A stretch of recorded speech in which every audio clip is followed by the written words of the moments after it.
Brethren in Christ, Christ is risen. He's risen indeed. This is Timothy Flanders with the Meaning of Catholic. Jesus is King. Welcome to a special Saturday edition of the Meaning of Catholic on the Fellowship of St. Anthony with Ashley and Anthony. Ashley and Anthony, how y'all doing? Welcome Great. to the show. Thank you very much. We finally got the rising star Anthony on the show. I needed to get him on the show before he got too famous.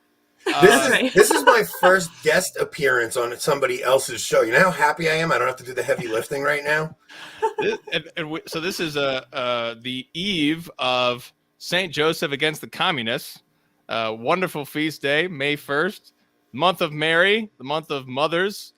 We're really happy to have Ashley with us, and Ashley is part of another group that we are working on promoting Mary, the Queen of the Home, a domestic church group, which is going to launch more in July. We'll have more for that. Ashley, you want to tell anything about what's going on with that? With the domestic group? Yeah. So it's pretty new so far, but group of mostly family Catholics and looking at supporting each other in raising our children Catholic and in involving the liturgy in the home, just helping each other out, Yeah, support. totally. Oh, and a lot of homeschool support as well, because a lot of Catholics are going that route. That's what I was going to say. It's a lot of homeschooling support, right? Yeah, a lot of homeschooling, but then we also have resources for recreation, family activities, getting your children involved in sports and that kind of stuff. Yeah, this is exciting. I'm really excited because this is like what building Christendom is all about, is building it into the family. So, and That's actually, right. Anthony is older and wiser than I. Your kids are like older teenagers. My oldest is 16. Yeah. Okay. All right. Well, I've got one older, but yeah. Okay. So, Meaning of Catholic is structured. It is if you're a guild member, you're part of the guild. There's the guild community, the guild online community. You got access to the guild content, but there's also the members of the apostolate itself who run the apostolate. And Ashley and Anthony are both a part of the Meaning of Catholic apostolate. They help run things around here. And so we appreciate all your hard work. And I'm really excited for everything coming up. Tonight, we're going to talk about the Fellowship of St. Anthony that we kind of whipped together for Lent, which has become something all year round now. Ashley, you want to tell us about what has been your experience about the fellowship? What is the fellowship? What are your thoughts on it? Well, the fellowship is, as you said, it's a group of members of the Meaning of Catholic Guild that are working together to kind of go above the basic requirements for penance, fasting. Started in Lent, as you said, and we came together, we agreed on a constitution, what we were going to do for Lent, and then we all agreed to offer it up for priests and bishops, because we know that that's just so needed right now. And we offer fellowship and help with each other, support and that kind of thing. And now we're moving forward into kind of figuring out what the next steps are. So for Easter, it's very light because we're rejoicing in the risen Lord. So we are just going to abstain from meat for Fridays and do that together. But moving forward, we'll get to offer more penance for those priests and bishops and whatever else we get to figure out together. Yeah, I don't remember who originally made the suggestion to offer it up for clergy, but was it you, Ashley? Yeah. Thank you for that, because that was great, because this started as a lay apostolate. And I wanted to make this into a way for lay people to do the traditional lay role. And I loved the idea of offering this up for the clergy, because it really unites us with the clergy spiritually. Because, a lot of people are complaining about bad clergy, and we have some bad clergy, obviously. But I'm just so happy that this group came about in a way that allows us to do something about it, to spiritually offer up something for the sake of the clergy. Anthony, you got any thoughts on it? The whole idea of the St. Anthony's group, the fellowship, gave me the courage to, because So it was actually, I felt a little bit of providence in it. About a week before you announced the group, a family member, which anytime I make a family reference, everybody gives me a hard time. I have a crutch where I make family references a lot. But my cousin had given me the book that St. Athanasius wrote about the life of St. Anthony in the desert. So my cousin gave me that book about a week before you announced the group. So when you announced the group, it was just, it was almost providential. Then when you showed us the 2 tiers that you were suggesting, so we had a 2-tier group where tier 1 was giving up a certain amount, and then tier 2 was a vegan diet. And my wife and I had been talking about going for the Daniel fast for Lent, and I was really worried about it. And after I saw tier 2, I said, you know what, let's just go for it. Let's do it. And it was one of the most fruitful Lents I have ever had. I also tried to help you out about midway through Lent, posting the morning prayers. So I had, instead of waking up at 4:30 for work, I started waking up at 4 o'clock, waking up about a half hour earlier to post the morning prayers for everybody. And I think this was the most fruitful Lent I've had in my life. Wow, that's great. That's awesome. Yeah. Fantastic. And also just having the support of other fellowship members. So there was a lot of people that were posting, vegan recipes in there to help each other and just encourage one another. One of my favorite things about the meaning of Catholic Apostolate is, and I've been a patron of it from day one, I think, is the sense of community we have around your apostolate. I never ever. I think I promote your show more than I promote my own thing.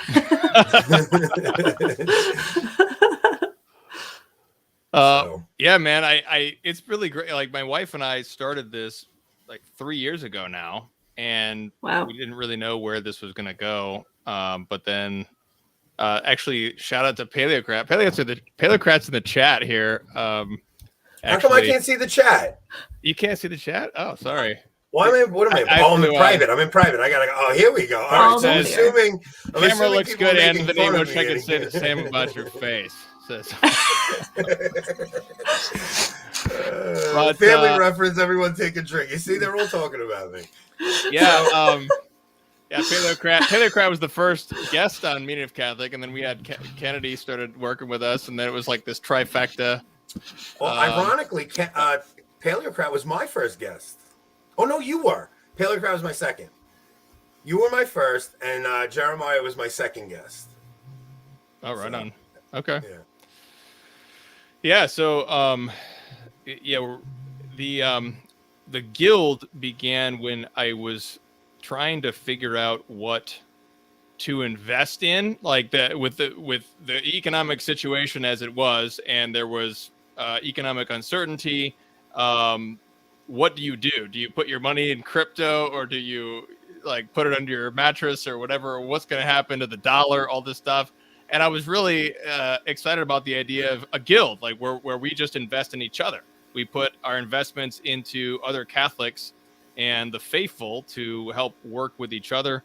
And that's been great. That's kind of grown out. And yeah, shout out again to Paleocrat, who helped us really grow the Telegram community. But I think the trick is trying to take the community that we have, which is just it's like a virtual community, and then growing our real communities in our local parishes and families too. So trying to give people, like you were just saying earlier, Ashley, about the domestic church group, trying to give people the resources that they may not have to build that community. That's right. And at least a starting point so that they can have ideas and go out into their own communities, right? Yeah, absolutely. Maybe we can take the fellowship to the next level eventually. We can recruit members of our parish to join in. But the idea is to right now we're just fasting Fridays, and we want to, or abstaining, and then we want to just add one day in the after Pentecost season, Wednesdays and Fridays.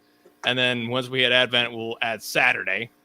And just having some bare minimum so that we can offer up something for the clergy, united in ourselves with the clergy. So what about now St. Anthony?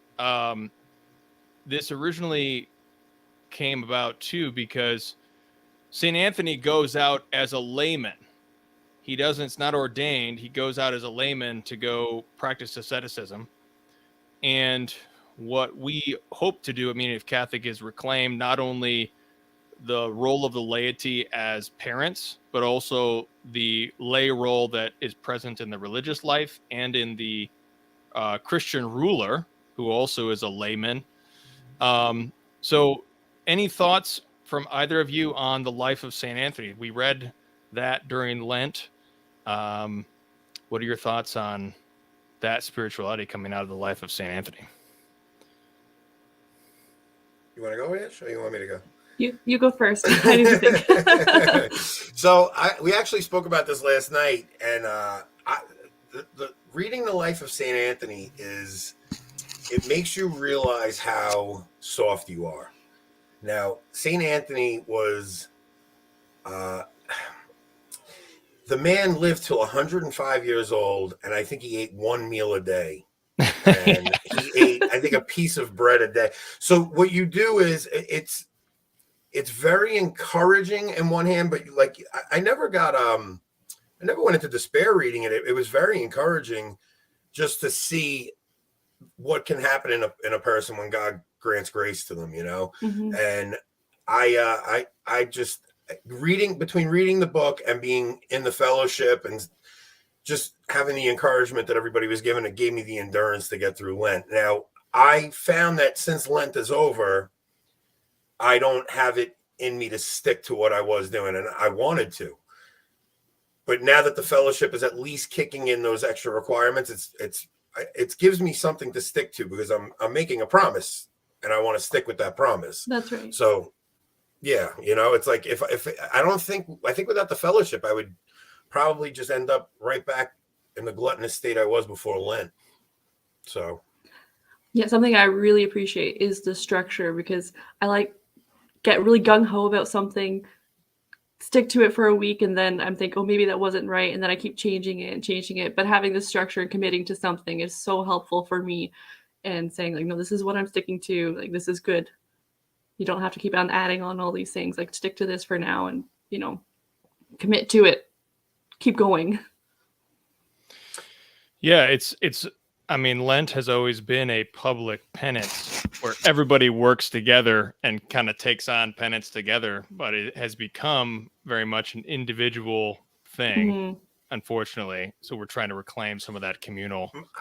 Tim, I see my sister is in the chat. My sister Christy. Her and I spoke during Lent. My entire family loves Lent. It's our favorite liturgical season. It's a time where God calls every one of us back to him. I don't care how, every time in my life where I've felt distant from God during the Lenten season, he calls me back to him.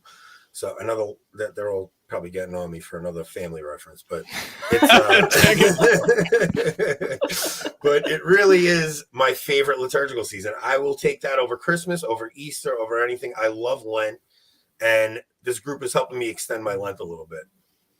You know what? Lent's one of my favorite seasons too. I love it because I need that excuse in a way to really stick to the penance. I need the Lenten graces to give up the chocolate, Yeah, it's just so much easier to do that together and support one another. So the idea is, so in Paschaltide, we're trying to do a tiny bit of penance that's above the requirement, just to offer it up to the clergy. But the idea is to keep the same virtues or disciplines that you acquired in Lent, trying to keep those on track so that they don't, you don't lose it with a bunch of gluttony and whatnot. Here's a few comments here. Joe says, truly thankful for the fellowship. I wasn't very vocal, but it enriched my Lent. And Rachel says, Life of St. Anthony rocks. I loved reading it. The fellowship helped me for a very fruitful Lent too. Yeah, can we do a shout out to Lysandra? Because she was a big part in organizing it and doing a lot of admin stuff for it too. Yeah, and it's not just the abstinence and fasting. The daily readings being posted every day is such a huge part of it Mhm. because you get the daily reading in the morning. All we agreed to was an Our Father, and what was it, an Our Father, or is that it? Was it an Our Yeah, Father? Our Father and So it was just an reading. Our Father in the morning and reading the daily readings, and then at night we had night prayers, and somebody every day in the morning, whether it was me or you in the morning, and then I forgot who was posting it in the afternoon. Roberto was posting it every it was every night at 9 p.m. And if he wasn't posting that, I'd have forgotten to pray my night prayers probably Me every too. night. Yeah. Yeah, I think we have Kristen Abate. We've got Man, you got a lot of that's my mom. Abate. My family Shout takes out over. to the Abate clan. I love it. Yeah, so we haven't added much more right now, but so this show is basically an invitation to join us in this fellowship, so we can together support one another. As I say, if you can't afford to be a part of the guild, just contact me. It's not about having money or not. Just contact me and we can get you part of the community. But we wanted to tell everyone that we're continuing this through Paschal Tide, and we intend to continue it into Pentecost and beyond. And we'll see where it goes from here. So any final thoughts on the fellowship, Ashley? I guess I really didn't. I didn't really comment on the life of St. Anthony, but I had a few thoughts while Anthony was talking, and that is, I loved the little things that he said, like the sign of the cross dispelling the devil, things like that, or how just his commentary on how weak the devil is and how just like brush him off. He's got this huge, scary images that he's showing St. Anthony's just like, forget it. It's just such a those little short things. read too. It's not like some thick book that'll take you 6 months to get through. If you get this book, you'll get through it in a couple of nights if you really do set your mind to it and you want to get through it. And it's one of the most spiritual. I mean, my cousin had said it was life-changing for him. Wow. So yeah, I mean, it's a beautiful book, and it's an ancient book, and it's written in a very beautiful way that it shows it's written in a way that's almost formatted to the way the gospel reveals itself to you. You know, it's a beautiful, beautiful book. Mm-hmm. Yeah, absolutely. Well, any final questions or comments from the chat, feel free to chat them in.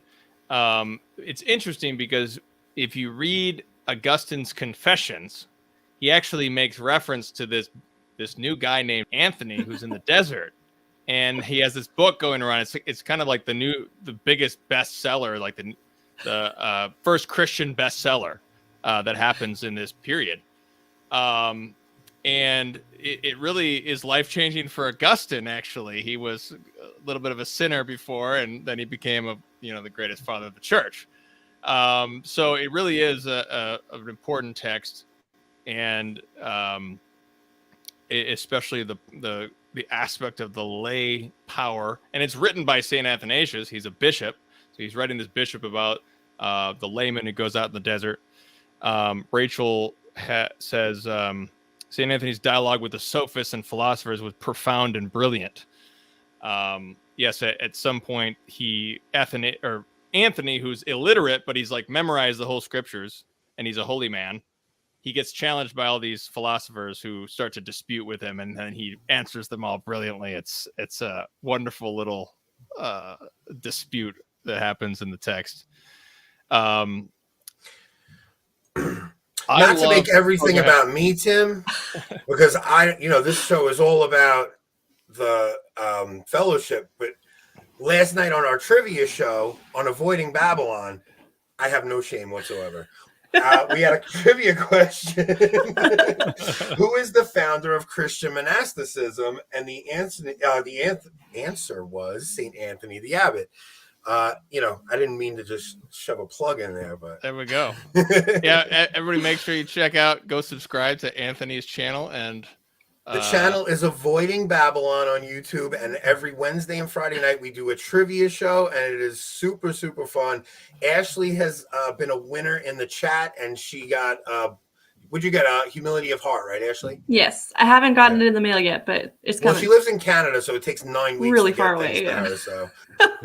And in the middle of nowhere here too, so Sorry, Tim. I didn't mean to do that. I can't help myself. No, this is totally, absolutely. I mean, if you want to do some penance with this fun guy over here, I guess. Join our fellowship. Yeah, totally. I was just thinking of the very beginning of Anthony's life where he gets beat up by the devils. Like they literally beat him and he's like bruised and they think he's dead and they drag him back into the city. Well, it reminds you of Padre Pio also, right? Yeah. Padre Pio had those physical altercations with the devil. And Blessed Anna Maria Taichi. Mm-hmm. Yeah, it's insane how the devils just can't beat him. They beat him, but they can't beat him. He wakes up and then he says, "Take me back to the desert." So it goes back to the devils, and then he starts like singing at them, and he's like, he's, all nations compass me round about. In the name of the Lord, I will destroy them. I will not fear you, etc. And goes on, and the devils just can't do anything about it. So yeah, and the power of the sign of the cross, like Ashley was saying, that there's actual power in making the sign of the cross. It was such a cool aspect of the book. Yeah, and I turned to St. Anthony's example in the sign of the cross whenever I really wanted a cake or a sweet, and we had given them up as part of the fellowship. I was like, okay, just do the sign of the cross. Like, Lord, give me strength.